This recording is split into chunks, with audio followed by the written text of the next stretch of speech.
Bulldog. Ever since Skarloey and Rheneas had their 100th birthday, Peter Sam had been worried. He kept on saying that the real Duke never came. "Rubbish," said Duncan. "Of course he was real." "All the same," Peter Sam persisted, "he wasn't our Duke." "Our Duke," said Sir Handel, "is an engine." "You're as bad as he is. All engine dukes were scrapped. Ask Duck." "Duck doesn't know everything," Skarloey put in quietly. "Tell us about him, you two." Here is one of the stories that Peter Sam and Sir Handel told about Grandpuff. It happened when Sir Handel was new to the line. Now, have you remembered that in those days he was called Falcon and painted blue? You have? Now we can begin. The manager came to see him one day and said he was pleased with his work so far. "Now, Falcon," he went on, "you must learn the mountain road." "Yes, please, sir," said Falcon, excited. "So tomorrow you shall go double-heading on it with Duke. He'll explain everything." Falcon didn't like this. He thought Duke was a fusspot and a regular old fuddy-duddy. Duke's train was one for holiday-makers. He called it the picnic. Falcon was ready when Duke arrived. Duke drew forward beside him. "Listen," he said, "the mountain road is difficult.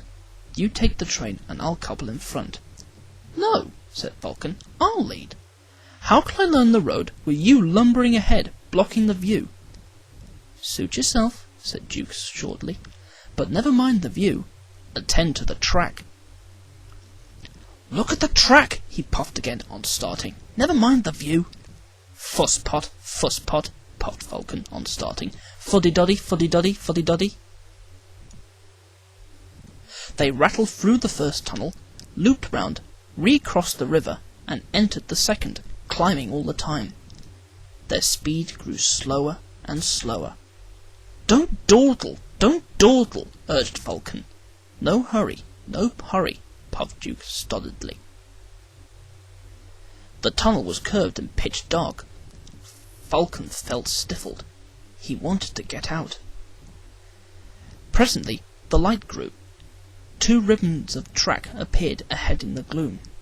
"Watch the track! Watch the track!" warned Duke. Fusspot, scoffed Falcon. The tunnel mouth grew larger and larger, till at last they burst into the sunshine.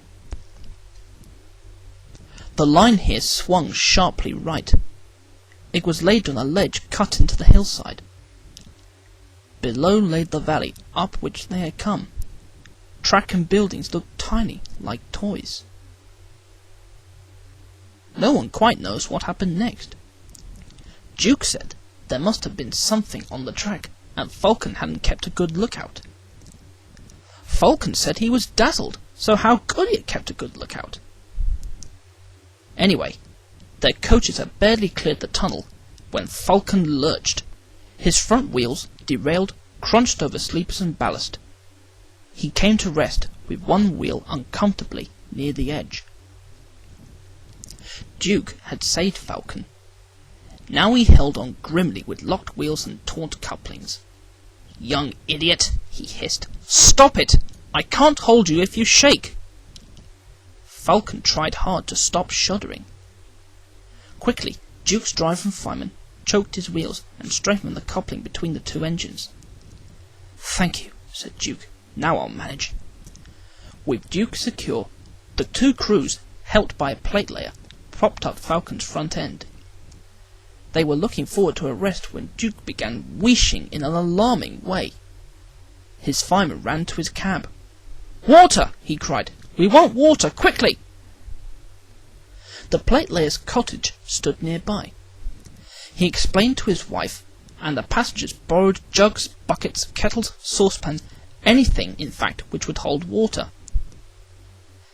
They formed a chain from the well to the engine, and passed them from hand to hand. The fireman, meanwhile, reduced his fire and anxiously watched the gauge. It was hot and tiring work, for Duke needed many gallons, But at last the firemen shouted cheerfully, "We're winning! Don't weaken!"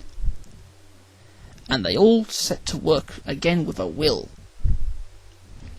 They cheered again when the breakdown gang arrived. They showed other passengers how to help them leave a falcon back to the rails. The manager was at the top station. He said he was sorry about the accident and thanked the passengers for their help. "Not at all," they said. "We admired the way you put things right and enjoyed the adventure." They thanked Duke and his crew for preventing a nasty accident. "Your Duke," they said, "is a hero. He stood firm like a bulldog and just wouldn't let go."